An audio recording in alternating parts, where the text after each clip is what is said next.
Our next moderator is my colleague, Leslie Leinwand, who has been my partner in crime for much of what we're doing in terms of interdisciplinary research and education here at the University of Colorado Boulder. She did her training at Yale University, at the Rockefeller University, and then was on the faculty of Albert Einstein College of Medicine in the Bronx, I guess, in some part of New York. And then it wasn't Long Island, I know that. And then she, to our great,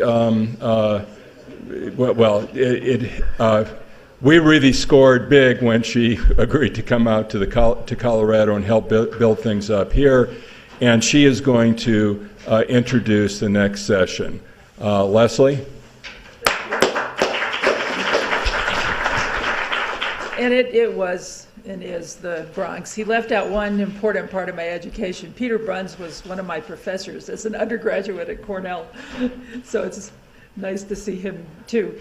Many of you saw this if you were at the talk last night. Tom showed it, but I like to show it because it just illustrates the problem that we're all talking about today.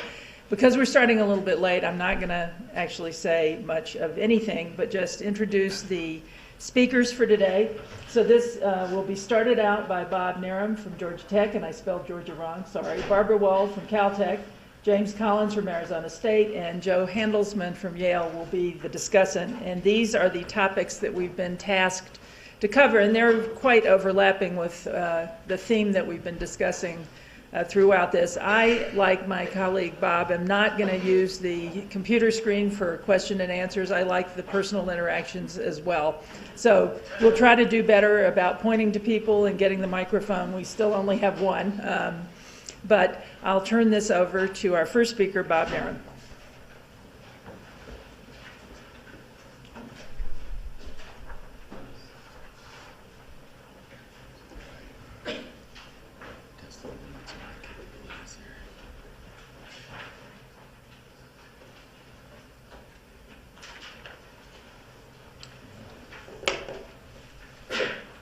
Is this supposed to have a green light now? Okay. Thanks, Leslie, and thanks for this opportunity. It's a real pleasure to be able to be part of this symposium, and I expect to learn much more than I will give, but I'm happy to share with you some of the lessons we've learned in our institute at Georgia Tech. And ultimately, since Leslie has agreed to join the advisory board of this institute, she will learn how to spell Georgia.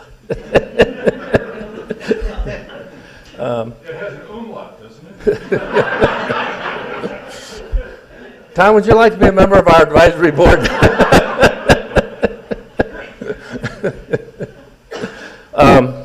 I don't really need to go over this. I think we've talked about the differences, the cultural differences between disciplines, institutions, within, without, people.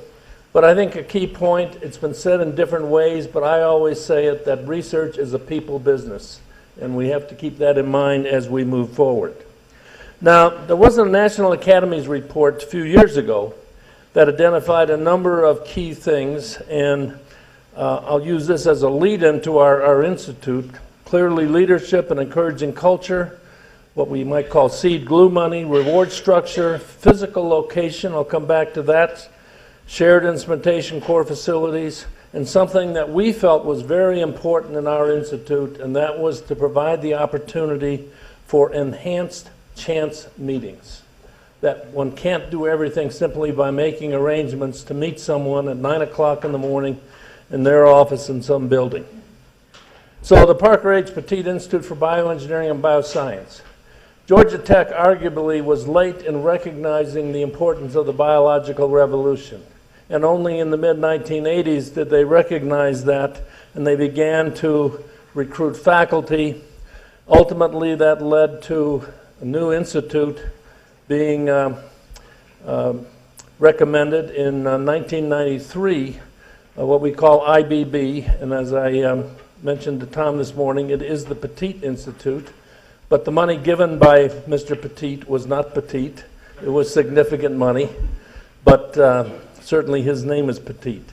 And the idea was that this would be a vehicle to accelerate our move into the world of biotechnology, to promote interdisciplinary research.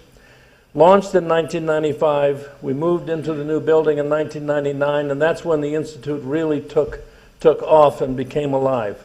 I was the founding director, appointed in 1995, and I served until 2009 when I turned it over to someone who will do an even better job than I did.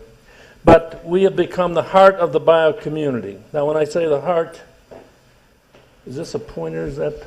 Yes, good. Our Biotechnology Complex now involves 4 buildings. Some of these dates are not quite right. The Petite Institute was the first building. The second building was Environmental Science and Technology, but still, that's a bio building in terms of environmental biology and things related to that. We have the Biomedical Engineering building. Interestingly enough, in our discussion, our Department of Biomedical Engineering is joint between Emory University School of Medicine and Georgia Institute of Technology. It's a truly joint department. We got the M building for Materials and Molecular Science. It was a little later than 2006. I should probably correct that.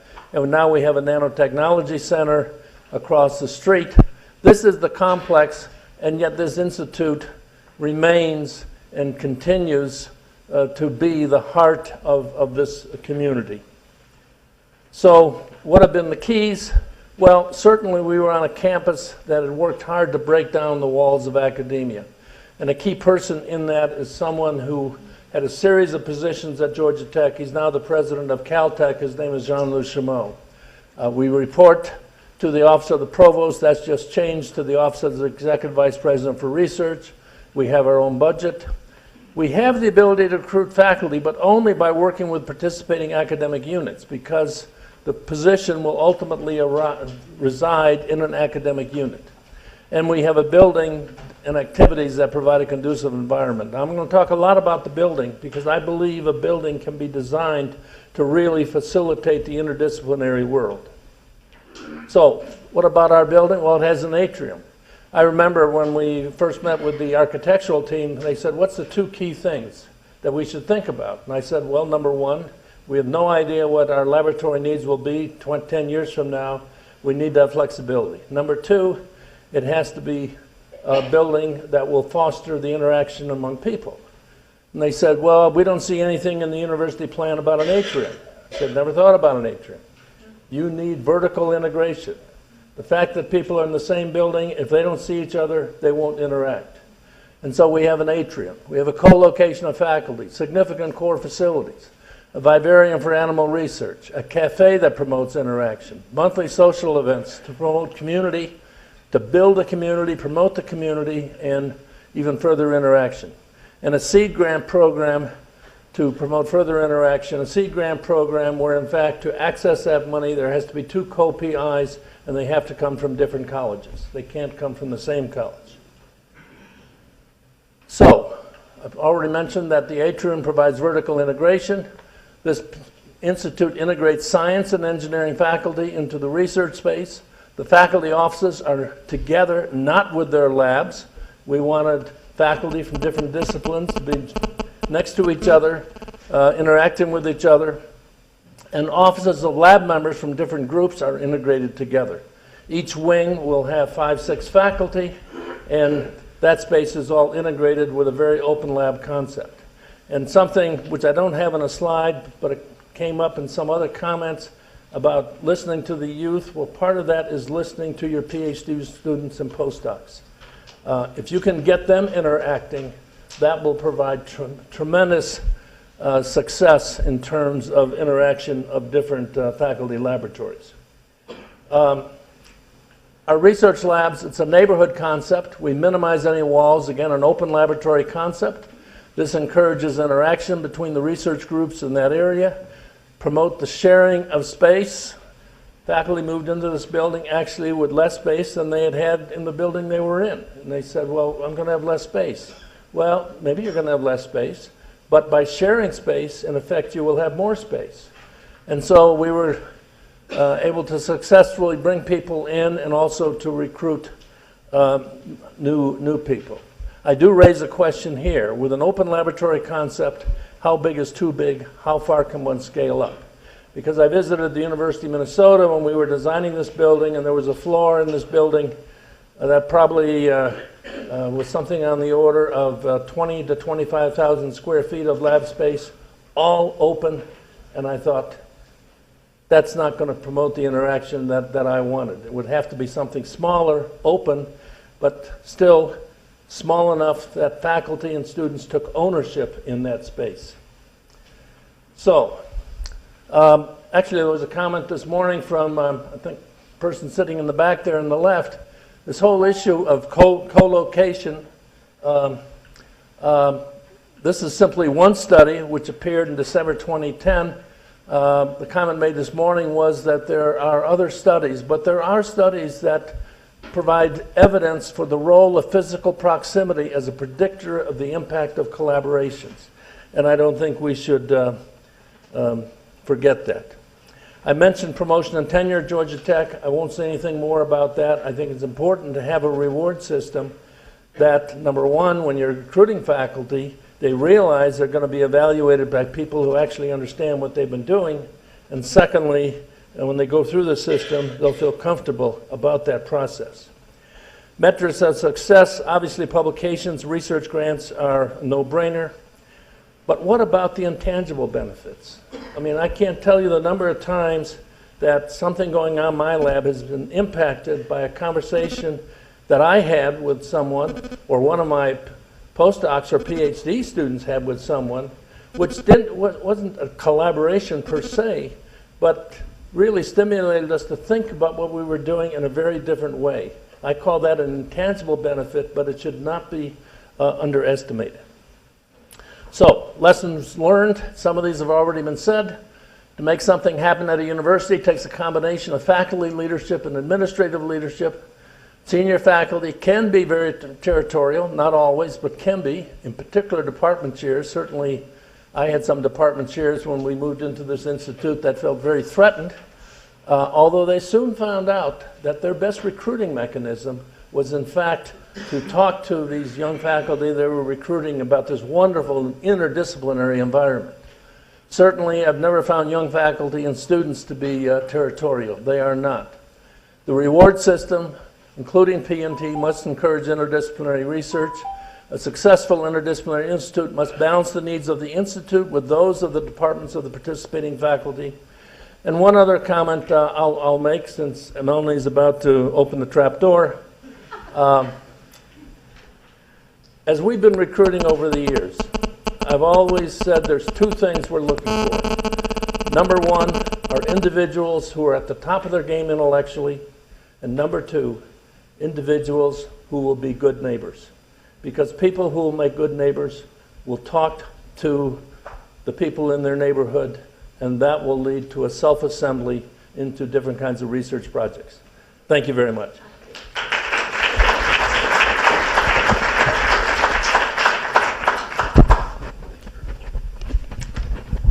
Our next speaker is Barbara Wold from Caltech, Good Tensions, Nurturing the Chaos of Discovery.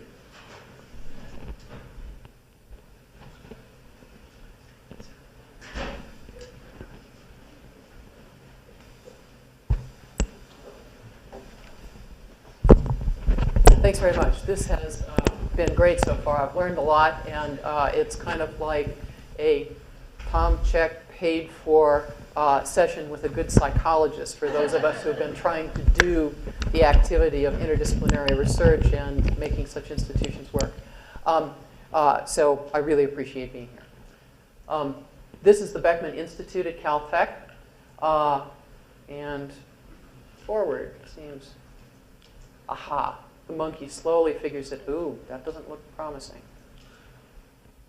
I want my Mac back.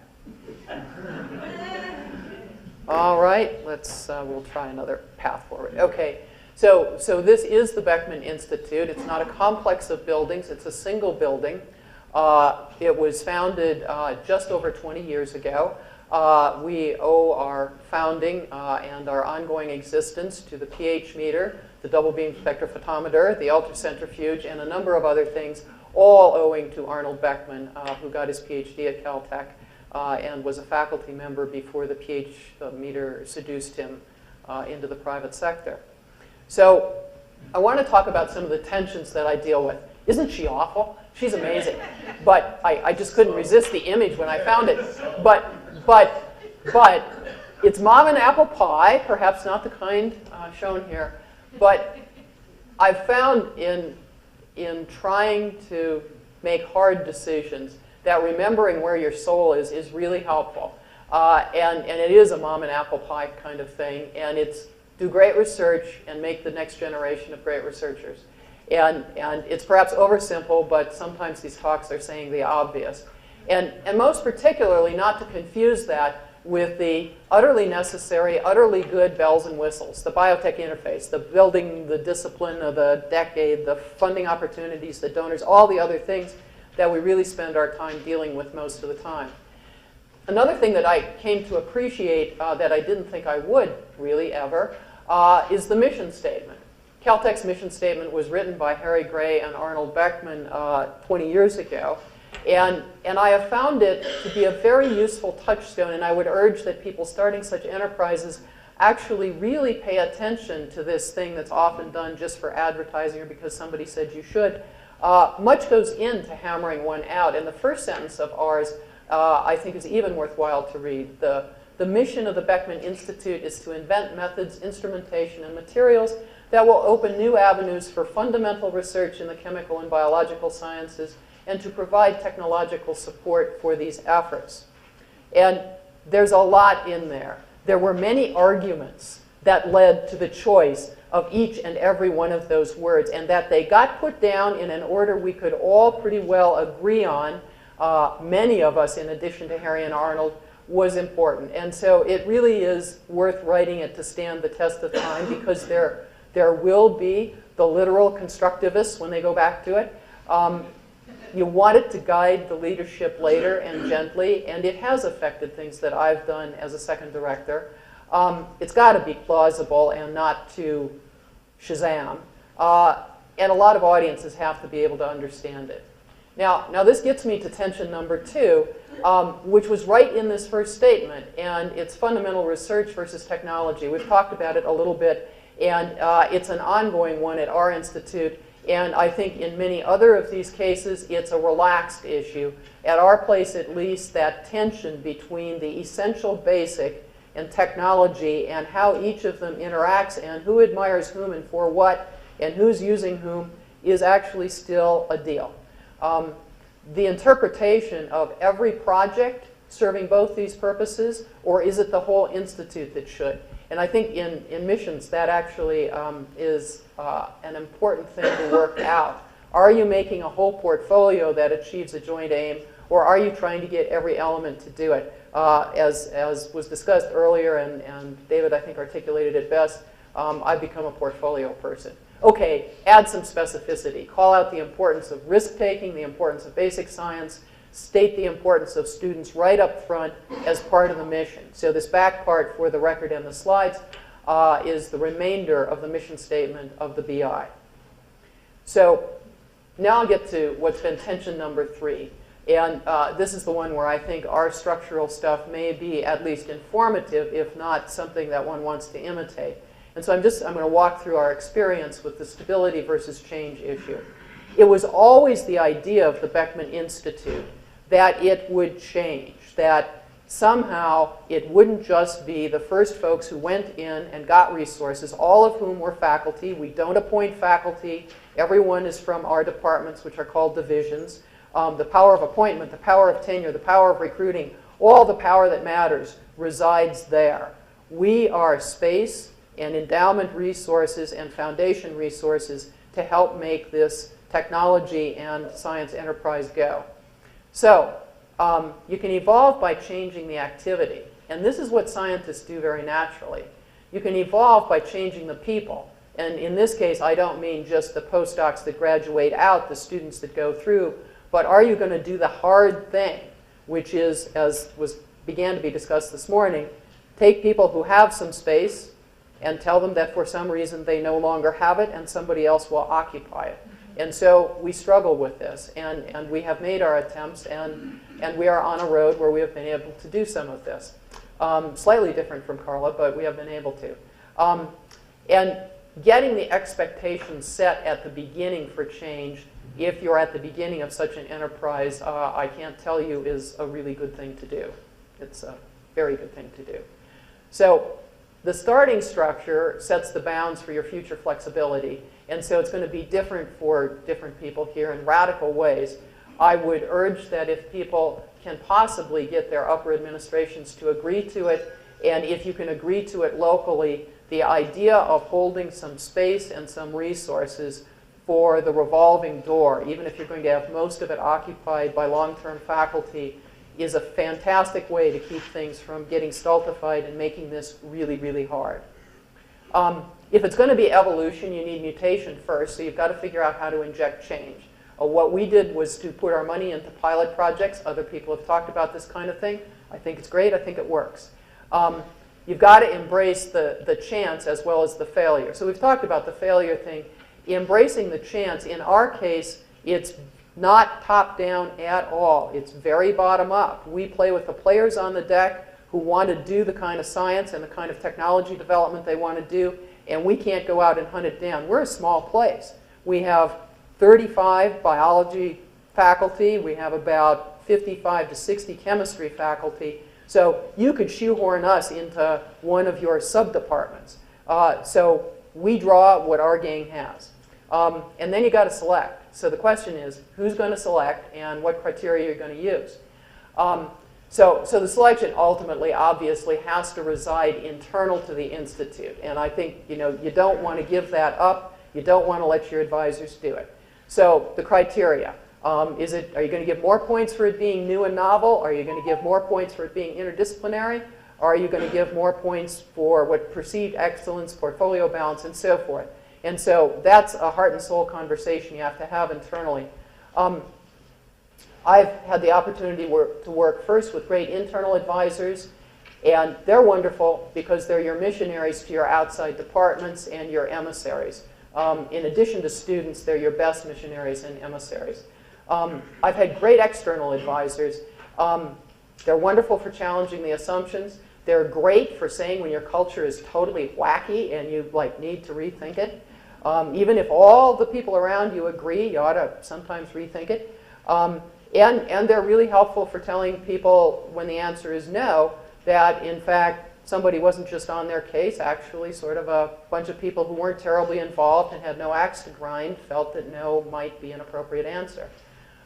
So this is not, you don't have to look at exactly who the people are, but I want to say something about just a couple properties. The internal committee shown on top is drawn in our case from biology, chemistry, geology, engineering, and so forth. The chairs of those respective departments serve, and that really makes life easier because they are my partners. I would guess it would work that way in many other instances. The double dashes after three of the names are, these are young faculty in their first 5 years after tenure. Really important to have them on. Tried the experiment of a person before tenure? Bad idea. Handling too much money, too tough a decision, and a bad thing to do for somebody before promotion, no matter how great they are. The external advisors, they're wonderful. Several had prior Caltech associations, so they kind of understood us, and that was great too. Made a big contribution and a big difference. The other thing that I would say is that it's wonderful to have all-stars with administrative experience, their science, all of that. That's why we have them. But I would also say it's really helpful with upper administration when it's a physicist or a geoscientist who just looks at the list and goes, oh, I heard of that guy. I know that woman. It really is helpful. And I'm just going to say we succeeded in running pilot projects and our other institute, our larger entities, in such a way that we achieved turnover of about 30%. And in seeing pilots, we had great science that didn't make it into being big centers and big centers that succeeded. And I'll close there. Thanks.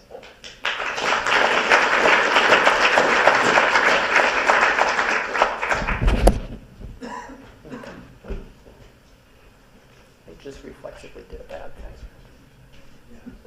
I always do that to take my computer away. Sorry about that. So our next speaker is James Collins from Arizona State, Leadership Challenges at Multiple Levels.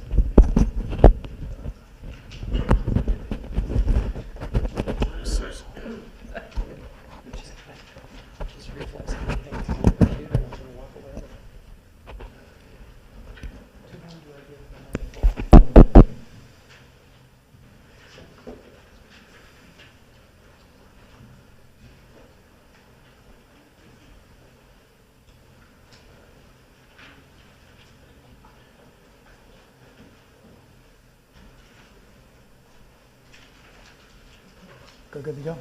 Great. Terrific. Excellent. Thanks. Well, thanks very much.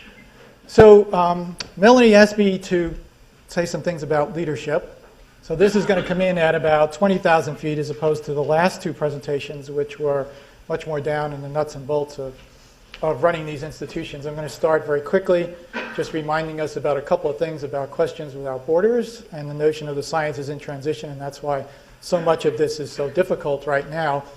And then this whole challenge of what I call innovating in the midst of excellence. Much of what goes on in universities and colleges involves individuals who are very sophisticated, very highly trained, already regard ourselves as excellent. And the challenge is going to be how do you do innovation within that sort of environment. So briefly then, these questions without border problems sort of emerges from this, the notion of scientists and engineers taking inspiration from the living systems and the living systems reshaping in complementary ways what we think about scientific concepts and changing the very definition of what we see as possible. So this was the little diagram, the cartoon that I used this morning to illustrate the notion that the sciences really are in transitions in lots of ways right now, and we're trying to capture different sorts of ways to either create departments, create institutions, create centers that are representing different parts of this scheme, and leading in this sort of environment is going to be just by definition complex. It's going to raise a lot of challenges, but also, as we're hearing, a lot of different sorts of opportunities. Many of the folks in this room, I would guess, are living in this kind of world in one way or another. That is, you're thinking about how to improve your department, your faculty, your college, your center, your university. So you're interested in some sort of an improvement benefit on this particular axis here that over time is going to change. And you can think about marginal change. You peg your institution here, and you want to go somewhere up there. Or you peg your institution here, and you really want to go somewhere up there, but the process is pretty fuzzy. It's not always clear, and that's the whole challenge of building institutions, and it's the real challenge about what leadership is about. How do we go across this sort of landscape? Now, one way is to look at incremental change, what we can call sort of this stair-step model. You're on one plateau and you want to get up to another. You may be a little bit daring and decide to jump a couple of plateaus. How do you do that? We'll call that revolutionary change. And what we're hearing is that's pretty hard to do within many sorts of institutions, whether it's academic institutions, the National Science Foundation, the NSF. What are the costs, and how do we assess performance within each one of these sorts of models? Then there's sort of this peak model that I think about where you want to leap from one spot where you are to another. Now, often the problem is that when you get to the edge and you jump, you can't get halfway across and decide it's going to be a good idea. You want to land on the very next peak, but often to get there, you're going down into this trough. And this is the real problem, it seems to me, in terms of leadership. It's moving your group into and through these kinds of landscapes, and sometimes it involves not the challenge of sort of getting them to the next peak per se, but rather telling them that if that's where you want to go, you're going to have to go through this trough. We're going to have to suffer some problems. We're going to have some failures. And educating folks ahead of time to that reality can be an often important key to success in thinking about this. And also, how do we deal with our colleagues that are left behind? How do we deal with that sort of problem when we created this very shiny, brand new spanking institute? Folks are out there, but everybody's back in the department saying, what am I all about? So what are the characteristics of sustaining this sort of movement? And in business, this is called the innovator's dilemma. Clayton Christensen has tagged it in terms of how do I innovate in the midst of excellence? And it is this sort of challenge as characterized by Eric Schmidt, who knows something about innovation. Now, we've heard a couple of models this morning that were intriguing in that they said it was the incumbents that actually drove the change. And what we have to understand, that it seems to me, that if someone like Schmidt is making this kind of statement, what is about those other kinds of environments and those other kinds of institutions that led to the emergence of leadership within them that enabled them to transform themselves from within in particular kinds of ways that were productive, beneficial, interesting, and valuable? I'll argue that as we go ahead in this 21st century, these are 5 qualities that we're going to need to look to as far as our leaders are concerned. Now, some of these, the notion of discoveries unlimited by borders, it's been around for a while, but as I've argued this morning, it's really accelerating. Adaptability, globally networked, computational thinking, and disruptive methods. Let me say something about each one of them quickly. Discoveries unlimited by border. If you're going to do synthetic biology, you're working in this sort of landscape. You've got all of these sorts of disciplines and ideas that you're balancing in order to come to something in the middle. And this is synthetic biology as defined by sort of looking at the cellular molecular level. I can take molecular biology, I'll change that to ecology. I'll take synthetic chemistry and I'll change that to biogeochemistry, and I'll change this to social sciences. And now you're doing restoration ecology at the other end of a scale. So synthetic biology is not just restricted to cellular molecular biology. It's thinking across this wide landscape that goes all the way from cells and molecules out to restoring ecosystems and recreating those kinds of environments. Adaptability is the capability to sort of innovate, as I said, given what you've already got. And Bertrand Russell has this sort of guidance for us. Every so often you just kind of hang that question mark out there, but that can be very, very hard to do. So in this advertising campaign by HSBC, in order to illustrate what really matters, there we have the same vision of a baby and 3 very different ideas of what that baby is all about. When we think about whose view counts, which is going to be important in terms of constructing these sorts of centers and institutes, you can again take the same object and get very different answers when you talk to different people. And how do we come about and arrange to have some sort of a consensus for moving forward? And finally, it's values. Someone said already, values are going to be important. I think it was Barbara. What are the values that you're going to bring to the case here in terms of very different views of what strength is all about in different sorts of environments, and who gets to say how we move forward? It's pretty easy, I imagine, for this group to understand that globally networked problems are going to be more and more of the future. This is the view from IBM in terms of data and a smarter planet. IBM is ready to instrument the world's systems, interconnect them, and make them intelligent. So IBM has that as part of their mission right now. And not to be undeterred, Microsoft Research Group just published about a year ago the 4th paradigm, data-intensive discovery, in which they're arguing that it's a data-intensive world in front of us, folks, and computational thinking. That is not just Excel spreadsheets, but the notion of computers linked to computers in ways that I go on to do an analysis. I say I want to look at the relationship between X and Y. Here are my data. And there's a pop-up in the right-hand corner that says, so-and-so has already looked at X and Y and discovered that Z is really important. Do you want to think about Z? It's computational thinking, and here's the story from sort of Watson right now in terms of the idea of moving in this particular direction. And this is not a trivial issue. Here we see within days of that particular competition, there's an alliance between Columbia, Maryland, and IBM in order to develop a physician's assistant. Here's the quote that struck me coming from the New York Times. I've been in education for 40 years, says Dr. Chase, and the power of Watson-like tools will call into reconsideration what we want to do with our students. So this is sort of what the next session is all about in terms of education. How do we educate our folks in this sort of model system? The notion of disruptive methods, I said some things about this morning. And here's another take on it, again out of the New York Times in this particular column that I enjoy reading, Diagnosis, where they're confronted with an insoluble medical problem. So what does he do? He posts it to the web and says, here's my problem. And then doctors have accepted the idea that we don't know everything. My docs don't always say that. But at any rate, our knowledge is shaped by experience. We look to the community around us, but here we have the possibility of tapping into this much broader community, a sea of strangers linked by medical curiosity and our keyboards. It's almost poetic in terms of thinking about the way in which these next generations will be going about using these techniques.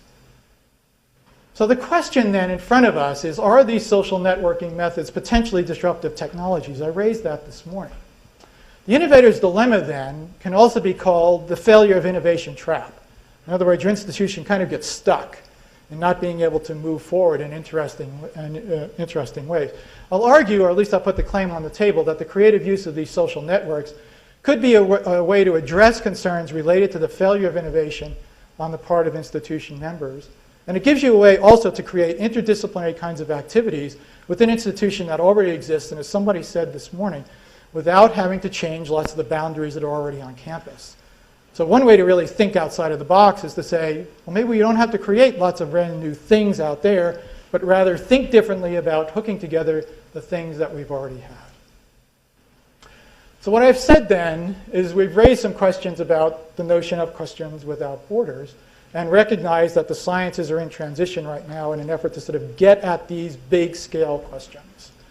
Leadership then, at this particular time of transition, is going to be this challenge of how do you create innovation within institutions that are already very, very good, and certainly are populated by people who think they are very, very good. It's the case then that leading the sciences in the 21st century, I will argue, is at least going to involve a number of these things, potentially all 5 of these things in one way or another, as we look to the leaders for taking science and education forward from here. Here's the last thought, since I have a couple of more seconds here, a minute and a half. A final thought. In today's world, there is this increasing disaggregation of facts and ideas. So that's the other thing that's going on. We have lots and lots of information coming at us from many, many sources, and leaders will be valued for their capacity to actually aggregate, to think synthetically, to pull together information and put it in a context in order to understand how facts and ideas can relate to one another and power a way forward in that kind of environment. Here's how E.O. Wilson put it. We're drowning in information, starving for wisdom. The world is going to be run by the synthesizers. We need the information at the right time, be able to think critically about it, and make wise choices. I'll argue, then, that in order to get at this context, this understanding, especially at a time when so much around us is changing so fast, we need to look to leaders who are also going to be deeply aware of these kinds of things. They have to have some sense of what history has been about, some sense of change over time, some sense of when to panic and when you don't panic, that we develop and come to from an understanding of literature and philosophy. And this is something that I think is often deeply underappreciated within the biological sciences in particular. But in general, you can bring a theory to much of what we do. So a number of the arguments that have been sketched for us have depended implicitly on a theory of rhetoric that was elaborated by the Greeks in 86 BC and then written down in Latin during the Middle Ages. So there is a theory of rhetoric that you can even go to construct arguments. It's just not theory within the sciences and engineering. So the problem going forward, the challenge is solving this puzzle. Leaders will be the ones who can put together the pieces in a way, and what institutions are looking for are the individuals to plug into that piece, to make the picture whole in order to move the institution forward in interesting and productive ways. I can do no better to finish up than to sort of look for the mission of the Dunbarton Oaks Library, which is near where I live sometimes in Washington, D.C., and it goes to clarify an ever-changing present. It seems to me that's the first thing you want in your leaders as you go ahead from now. You want them to be able to tell you what's going on presently. And at the very best, it's the last part. That is, to imbue the future with wisdom. Clarify an ever-changing present and inform the future with wisdom. That's what we're looking for in the leaders, and that's what's going to be able to plug into that piece there. Thanks very much.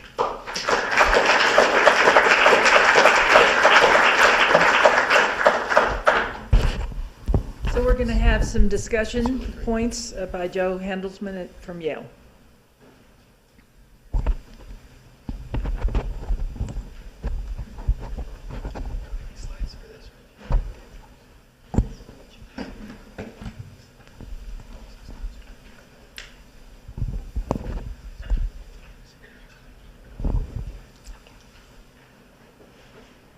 Well, it's been an exciting day, and I think this session clarified some of the feelings that I've been having listening, that there are a lot of contradictions in what we're trying to do to move to an interdisciplinary world from the kind of background and training that scientists have come from. It seems like we're trying to make change in a very constant environment. I think universities and science are both conservative entities, and yet we're trying to reach for something that's very different in our discussion today. We have faculty leading other faculty, and I think that creates all sorts of interesting social tensions that we have to maintain relationships with our colleagues, but we also need to make tough decisions as leaders to move them ahead as groups. We have people who are successful in very successful in past paradigms, and they're trying to lead in a completely new way, creating new models. We have communities who have to be successful as groups, and I think this was stressed by a number of our speakers, that it's ultimately the creativity of the community that leads to innovation and the big steps. But those communities are made up of individuals who have to be happy and successful and creative and stimulated. And sometimes the needs of the group have to be placed above those individuals. And so you need to balance the contentment of the individuals and the success of the group. Communities seem to be larger than just the centers and institutes that are doing interdisciplinary work. It seems, we've heard a couple of times, that through technology and the smallening of the world through technology, we're going to be drawing on much larger communities to solve our problems. I think there's an interesting link between this session and the next, that we have very fact-based educated people who have been educated in small increments of information and factoids, who are now being valued for their ability to synthesize and think in holistic terms. And so I think our next session may enter some of those thoughts. And strikingly, the word values has come up over and over, and I think the need for a broader philosophy and a set of values and beliefs are going to guide many of these institutions going forward. And with that, I'll turn it back to the speakers. Could everyone come to the front? And we're going to take questions from the audience if you weren't in the room when I started this, rather than the computer-assisted questioning. So I'm going to ask the first one. So for those of you who have dedicated space, like Barbara discussed and Bob discussed, we've had this come up many times today. You talk about having to evolve. So when people come into that dedicated space, do they come in with the expectation that their tenancy is indefinite, subject to review? How do you deal with that? For our institute, that's been a work in progress, because I think the initial people came in thinking that that was going to be their space forever and ever.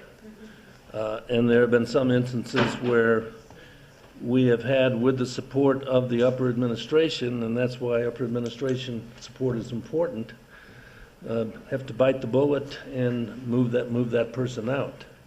Not an easy thing to do, but sometimes a necessary thing to do. But as long as you can mobilize general support, it can be done. What about you, Barbara? So for ours, it very explicitly, and now I think clear to everyone, is space that you get on a once every 6 years, there's a review of the program and the space that goes with it. And it's understood by the home departments that there needs to be space available should that review not come out positively or change the increment of space. The history is interesting. It was well understood by some and not by all. And this is where your upper administration through time really matters. It takes only one chair of one participating division to speak to some new recruit and tell them wrong. And then you've got a misunderstanding that will ricochet down through the decades. And so, everybody's got to be in line and on board. I might say, Leslie, that I also chair the External Advisory Committee for a new institute at Harvard called the WIS Institute for Bio-Inspired Engineering, which is very interdisciplinary, and we've made a strong recommendation in our first meeting to the provost that there need to be an expectation that as individuals' research change for whatever reasons, not necessarily because they're no longer productive, but they may be going in a different direction, that there has to be the expectation they will move out of the space in the institute. Okay, audience, any?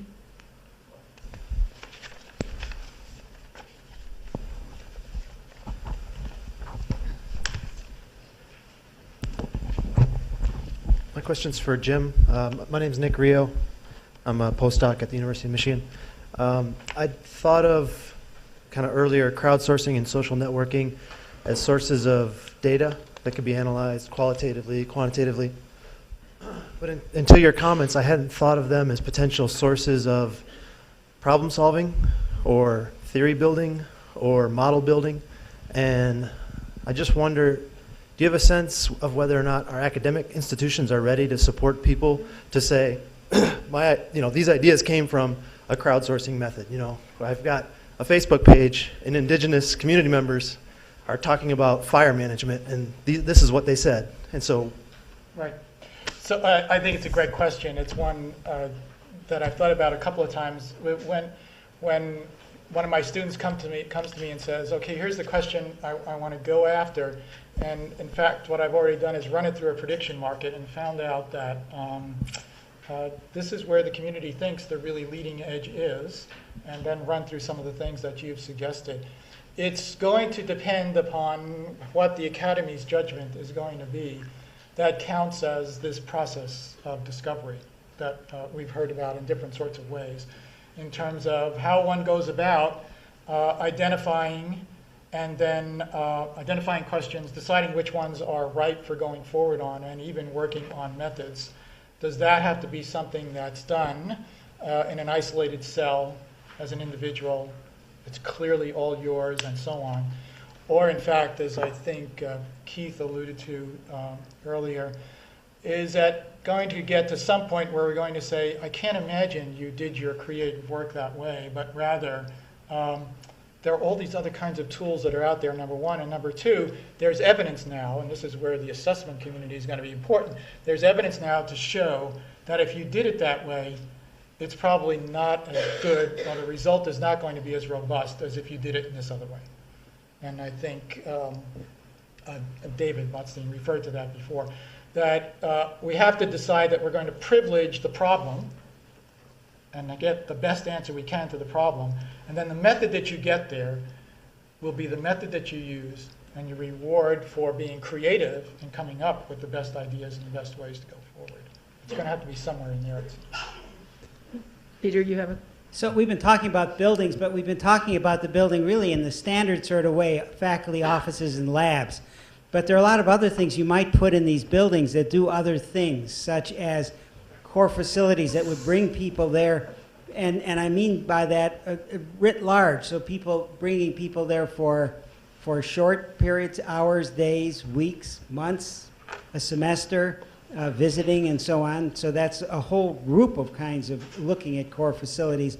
But also teaching labs. I know the center at Stanford had a facility there where students were being taught in a collaborative, interdisciplinary way, which brought them there as well.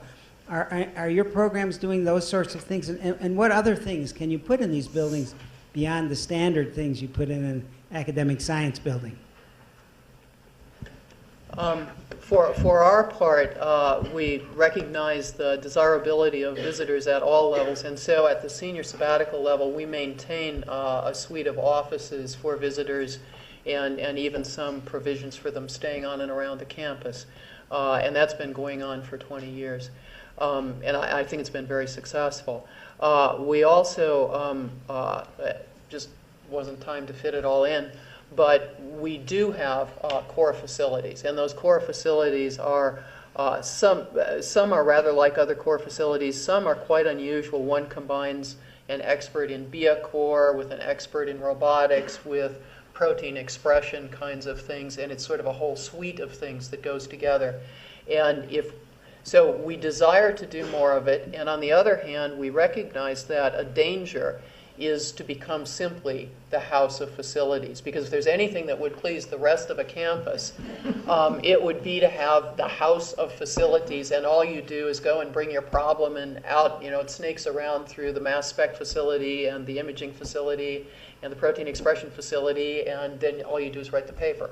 And on a good day, actually, we've had projects go like that, but it's a danger to the other part of the enterprise as well, without infinite resources. In IBB, we certainly have core facilities, and in fact, one of the advantages of being a member is that with the exception of the vivarium, where there is a charge, there is no charge for the other core facilities, some of which are obviously very expensive, and the maintenance agreements are expensive in and of themselves. As far as the teaching labs, that has gone into other buildings in the Biotechnology Complex. So the Institute itself has no teaching labs per se. The other thing, though, that I didn't comment on in my talk, which relates to students, we early on decided that if you have really good students, empower them and get out of their way and let them provide the leadership that they can. So we have a student organization called BUGS, BBUGS, Bioengineering and Bioscience Unified Graduate Students. It has 700 members from all kinds of different disciplines, and they do all kinds of things, both on campus and off campus, including K through 12 education. So I wanted to just add the facilities and, the space issues. And since we're celebrating failures, when the Clark Center was designed, concept of hotel space was implemented, and it sounded really great because the idea was that it would be space for collaborators to come in and do experiments. So it was actually experimental space, but the way it was designed was to assign a lab bench in the middle of a lab as hotel space. So the concept was someone would come in and work at that bench, and the benches were all painted yellow. Well, within about 5 minutes of the time that these benches were painted yellow, there was another body at that bench. And why did it take so long? Yeah, exactly, right? So this was a concept that just simply has not worked at all. I like, Barbara, you said, having some visitors' office space, and incidentally, it's great for students also, especially students that want to come from other parts of the university. But anyhow, this particular concept, at least as it was in my predecessor's hands, and I can't figure out how to pry out people at the benches either, and they're doing good work. It did not work. Our nanotechnology building, Carla, was designed on the basis of hotel space, and it hasn't worked, and now they're in the process of redesigning the inside of the building. I think the only kind of hotel that might work has to be not a single bed operation, but it has to be like an entire suite that can be occupied by a group for a while. And you have to put your body over the door. See, that's the thing. It's like, who's going to watch it when it's not occupied? And so then one gets into the art form of temporary constructive occupancy. And that could eat up somebody's time in a big way, I would say. Well, I'm going to ask another one then. We've been struggling with this locally, and I wanted you and David, anybody, to address this issue of institutes that are built around a certain biological problem versus get the best people you can and great things will happen. So I'd really like to have some comments from anybody about that. David wants to go first. I'm going to give my usual answer, which is that That's what I was hoping you would do. to these questions, which is that I think that both models can be made to work. I think that when you hire people, okay, and you're too specific about what you want, then what happens is you suffer a decrease in quality, which is often overlooked, and you have to work within that constraint. But if you know, you have an opportunity to work on, you know, the neurobiology of Alzheimer's disease, and you want to make an Alzheimer's Institute, it's possible to do that in a fully interdisciplinary way. And then, of course, you're not going to hire people who are interested in something else entirely.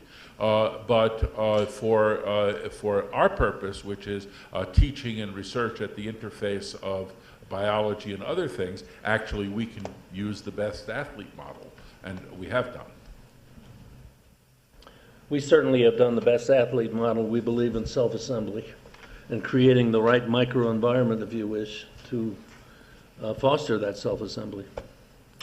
Ditto. I mean, for us, the focus in very broadly biology and chemistry and affiliated areas was an interest of the donor, and it's so broad that you know, those divisions are picking their best athletes, and they're participating in our institute.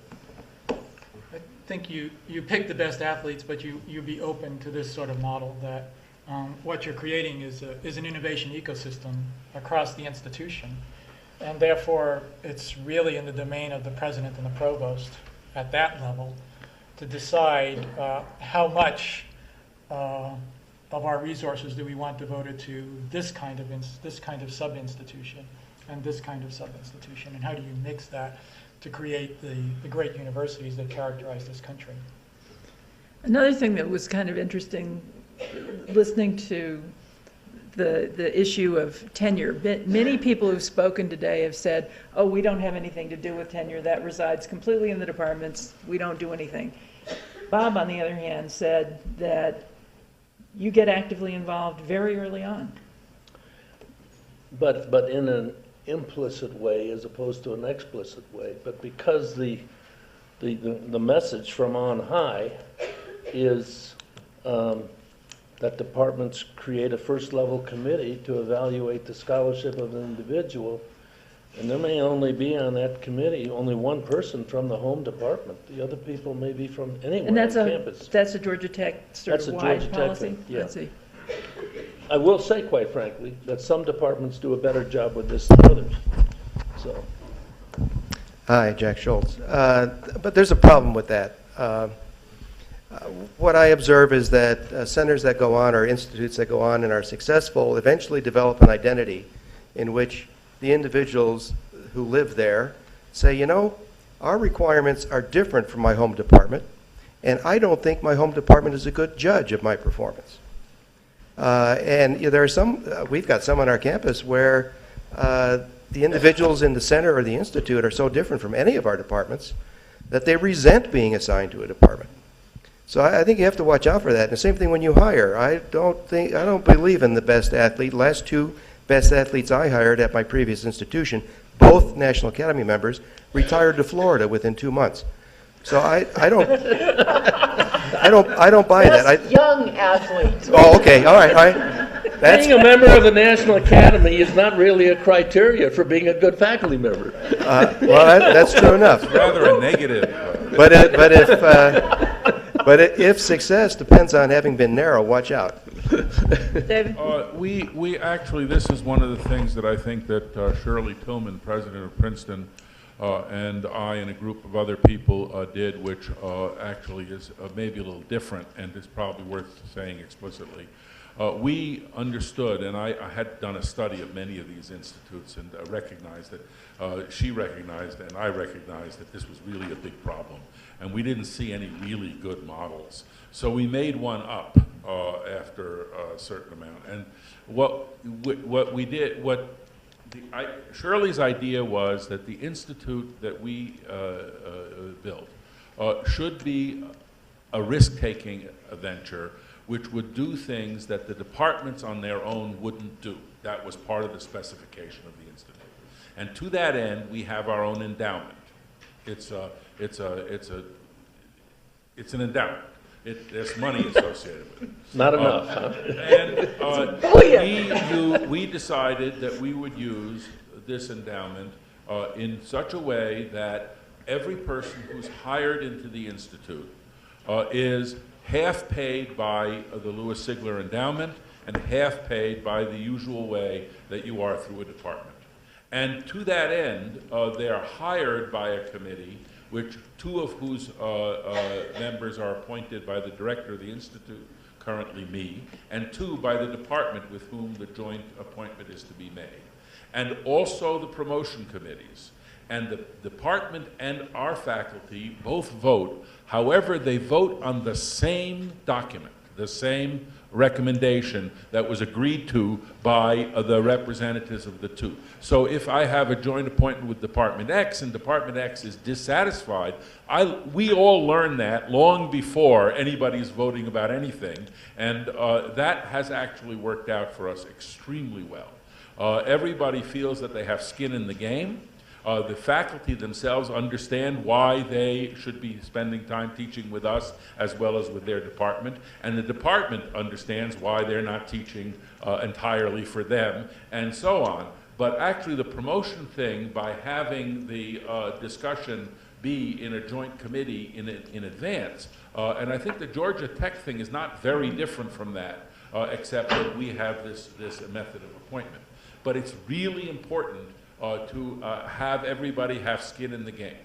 Now, with respect to people who decide that they're no longer interested, or we decide that they're no longer interested with them, I agree with Carla and with Barbara that this is not so easy. However, we have exactly the same policy. No one was told that they live there forever.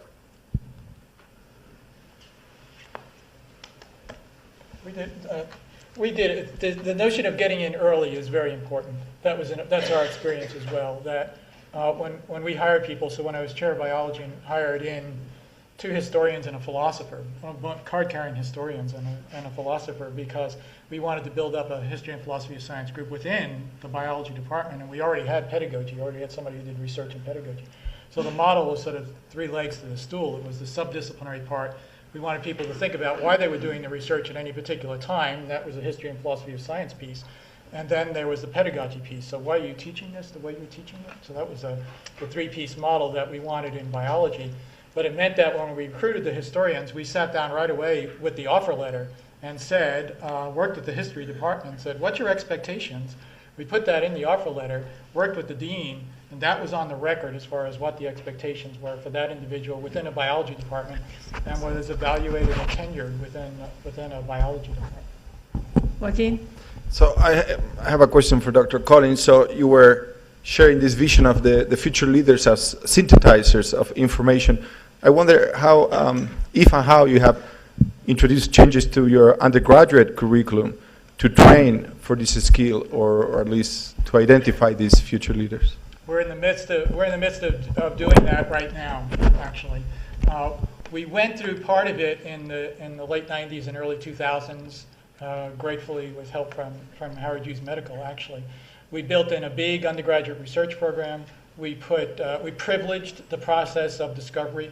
We privileged inquiry-based education. We brought that into not only the laboratories, but we built lectures around that particular approach. We renovated labs to take the focus from the front, and we put the instructor in the middle.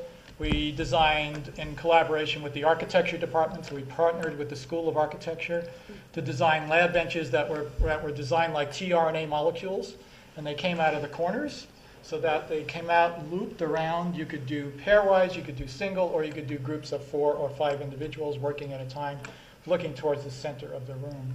So we went through that dynamic, and we're going through it again now in order to think through just this idea about what do we want our students to know now, and how do we go forward. And I'll put in a bit of advertising here since Peter Bruns is here.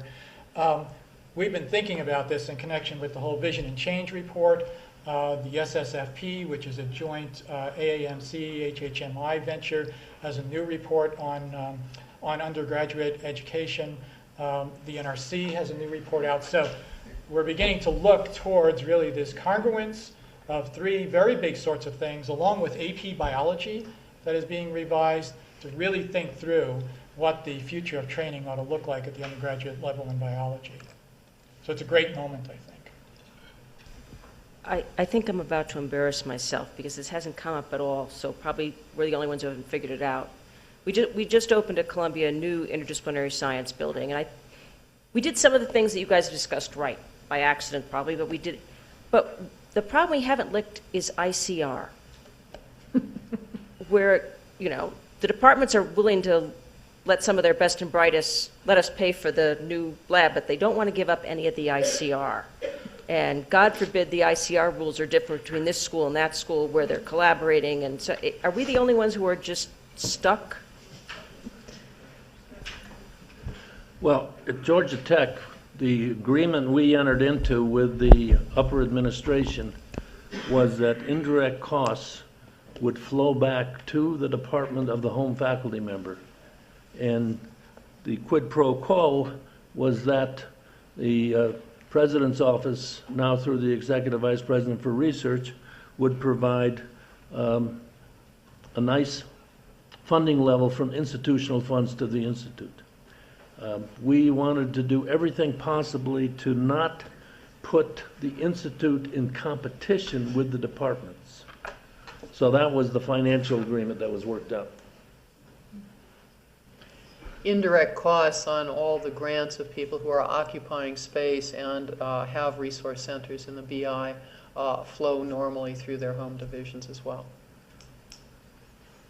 We negotiate agreements on a proposal by proposal basis in terms of the fraction that's going to go to the center as opposed to the department, as opposed to the PR, as opposed to the college. Our administrators are sitting over there going, Hasn't this been helpful? We did not mean to suggest that this is how you should do it. I'm going to try to phrase this the right way because I haven't heard the diversity question come up yet, but graduating from Georgia Tech, we had a good history of getting women through the program. Biosciences seems to attract more females, but there's a diminishing pool of women coming in, and there's a lot of women that are leaving for various reasons, really not even related to family issues. You guys were talking more about the structures of the buildings, but the structures of actually making people from diverse backgrounds comfortable in teams, it came up a little bit in our lunch group. How do you make sure that the dialogue doesn't get so controversial or confrontational that a lot of people feel like they're taken out of the discussion?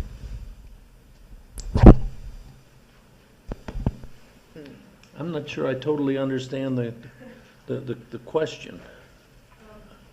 Confrontational in what way? Well, I think there's a lot of research that just came out in ASCE about why women aren't persisting in engineering, or why the pipeline is diminishing. So from the facility point of view, are there ways to encourage people to work together with people from different backgrounds, different cultures? How can you overcome that in an institutional environment? Well, in our case, maybe I'm just too old to see the problem. But 40% of our bioengineering students are women. We have a strong component of underrepresented minorities. But I do think it's extremely important for students that there be role models that they can identify with. And that means women all the way up to the senior levels and people of different color that can be role models for the young people of the future, which is going to be even more diverse than what we're seeing now.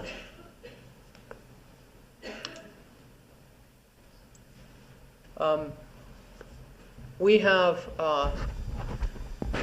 as in many things, an idiosyncratic Caltech situation. I guess I'd sum it up this way.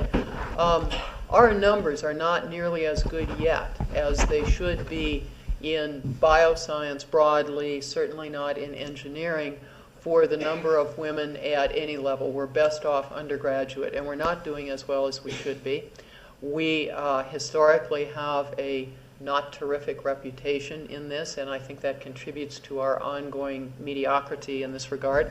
But the people who do come are coming often against the best advice of some of their friends. And so they seem to have come to the point, we hope it's not harsh, we actually hope that it's a surprisingly good environment. And you know, we try to do things to measure this from time to time. And you know, periodically we come up short and find out that whether it's the senior women or the senior men, we're all diluted after a while. And we go through another phase of trying to make it better. I think actually, as large and significant a source of cultural controversy simply comes from the fabulous internationalization of the community. As much as the gender misunderstandings, when you've got hot graduate students from 7 different countries and they're all coming together on a project, never mind that some of them are more computationally literate and some of them are less so. It's those things that I see the conflicts arising every day, and there's much less a gender bend than the cultural experience that they all bring from the corners of the world. At the end of the day, okay, Daryl, just jump in. At the end of the day, you really will have to look to the leaders, and they are just going to have to be willing to step up. And if diversity is not a value among your leadership group, then it will be very hard to make progress on it in the institution. But in the places where I've been, when leaders take that as a value, you can make pretty good progress. Not as fast as we'd like to see, but you can make a lot of progress because they're assessing people based on the degree to which they come up to those kinds of standards. And unless you make the reward system part of the dynamic within the institution on this particular point, then you won't make progress on it. As has been said by others, I mean, diversity in terms of gender and race and color of skin and so forth, it's not simply an issue of equal opportunity, it's an issue of diversity giving you the most creative team you can possibly have. And that's what we strive for. What attracts students, it seems to me, to any unit on campus is people who look like themselves. I mean, that's what the concept of critical mass is all about. And I think the point that was made in Bob's original response points to the linkage between student recruitment and faculty hiring. And I mean, I must say I'm troubled by these wonderful universities that have presented case studies here. I don't know how generalizable they are, number one. And number two, I'm just stunned by the lack of diversity represented in this assembly. I mean, what am I supposed to take that as? Is that typical of the disciplines from which you come, or the people who are in leadership positions of the disciplines from which you come? I mean, I think one of the things that we have to face is one of the most highly decentralized decision-making mechanisms in the university is search, recruitment, and hiring. And unless, as Jim just said, you get the leadership above the unit level, above the dean, involved in at least monitoring what's going on, how much awareness is there? I applaud the use of the best athlete model. I hope that that happens more. I think that our searches tend to become too narrow, too quickly, and they exclude an awful lot of people for all the wrong reasons. But until students see people who look like them, rightly or wrongly, I don't think that they're going to feel that they're very welcome to these disciplines, no matter what the configuration of the research and education is. I agree totally, and certainly at Georgia Tech, right now we're going through some tough budget times, as a lot of state universities, but there is some faculty hiring, and the provost has made it very clear that one of his strong conditions in assigning positions to departments will be addressing the issue of diversity. So, There's a comment, question here. Let's just thank the gentleman for bringing up the comment about diversity, and I have to say, being a little stunned to walk into this room in today's day and age and not see anyone that looks like me. And I think I've talked to a couple of people, and the recent National Academies of Science report that came out that talked about this increasing crisis of of getting underrepresented groups into the sciences, that we're still looking at 30% retention of minority students, and yet that report also points to social networking as a critical point for minorities, and we've not tied those two together, where you have a center that looks at cross-disciplinary networks, uses social networks, and how you can then bring minorities in so that we have the capacity so all of our population is engaged. So I guess my challenge back to the panelists is, how does cross-cultural networks work into your centers? And if not, what are you doing to change that? Because we don't see that in this room, and we don't see that in the images that we see so far.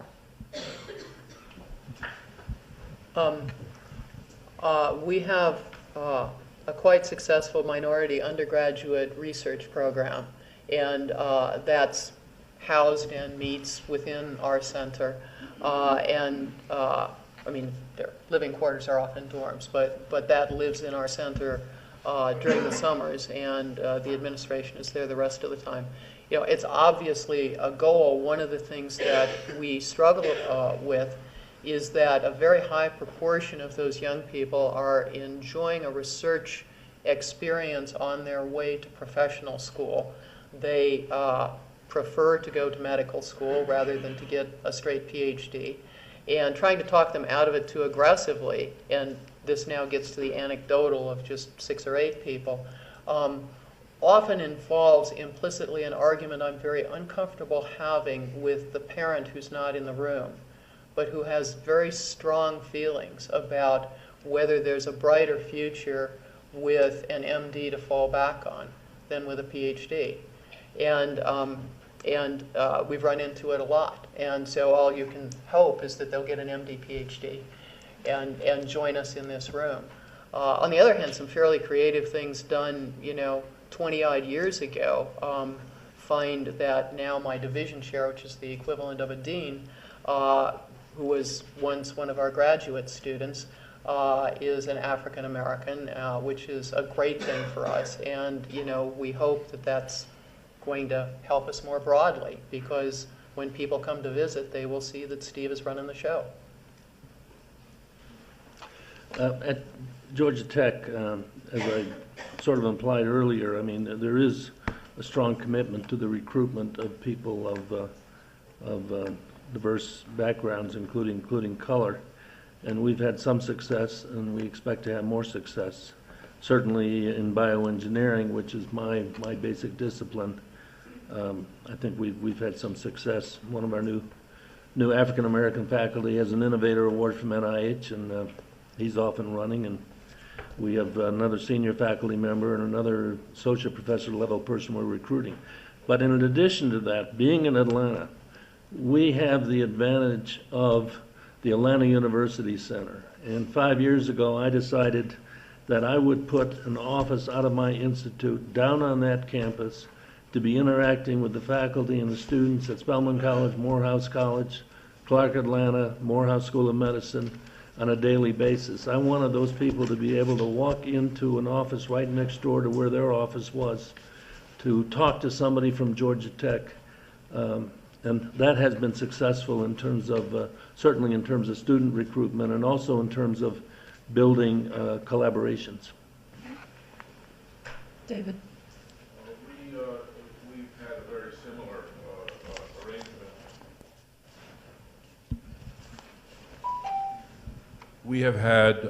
We have a summer program of the usual kind, which is quite substantial. But with J.K. Haynes at Morehouse, we developed this idea of having faculty come with their students to work in the summer. And we've had, I think, 4 of those visits. And I regard them as having been hugely successful. It has resulted in a handful, I think it's a total of 5, graduate students who have come to Princeton in biology or in the quantitative biology program. I know that one has already told us he's coming this year. However, I want to strongly support what Barbara says. These summer programs are a good thing to do, but they don't result in students coming to us. they result in students going to Harvard Medical School. Okay, so I don't have any problem with that. I don't go as far as Barbara goes. I don't even try to talk them out of it. It's not my business. Don't talk them out of it. I'm uncomfortable with that. It's not my business. The point is that we are. It is interesting in the spirit of our institute being able to do things that Princeton themselves wouldn't do, that we actually used our own money to open up this whole arrangement with Morehouse and Spelman, and then now the provost gives us the money, and it's all very good. Okay, this is what we're supposed to do. But I actually don't have a very good answer to this problem because the pipeline of possible summer students isn't so dense. The number of students, I think there are more slots in these summer programs among the elite universities that are represented here than there are students who want to do it. We don't turn anybody away. So it's a little hard to figure that out, right? I actually think that we have to reach back to middle school. That's where we can begin to impact the thinking of these students. So I need to disagree about the not being able to talk these students out of medical school. So Peter Bruns and I started a program at Howard Hughes called Exceptional Research Opportunities, XROP. And the goal was, and we did this with Freeman Hrabowski, who is the president of the University of Maryland, Baltimore County, who is a charismatic and very smart mathematician, who disagrees also that the HBCUs are even the solution to anything, because he says until you attract the great underrepresented minority students at America's great research universities, you've really accomplished nothing. You've just marginalized the whole thing. And so we didn't really work with the HBCUs. We worked with the institutions where Howard Hughes already had a relationship through its educational programs. And the goal was to have a distribution of faces in front of classrooms that represents the society at large. And people go into medical school. I mean, it's not a bad thing to be a doctor, but it doesn't influence the next generation. It doesn't put that diversity in front of the classroom that's going to, be self-sustaining in the future. And therefore, we said medical school was failure. We defined it as failure. And we involved failures. And we involved parents, and I think parents could have been involved more, but there were parents coming to some of the award ceremonies as well, and that was very important, it turned out, and to sort of play off of their pride at how well their kid was doing. But a lot of this has to do with the fact that there's a lot of peer group pressure as well, and that if these students aren't part of a community that values the academic life, they're going to go to medical school because it's what their parents know about, and there are these familial pressures. And so XROP can't really declare success yet, but there are hundreds of students who've gone through this so far. What's the number now? Maybe 300? 50%. And of the 300 students, 50% are in graduate school, not medical school. And there are another 15% who are still doing like post-bac stuff and could still end up in graduate school. So that is not a time to declare victory, but it means that we shouldn't just make excuses about why we can't solve this problem. Thank you, and with that, we will adjourn for a 15-minute coffee break. Thank you, everybody.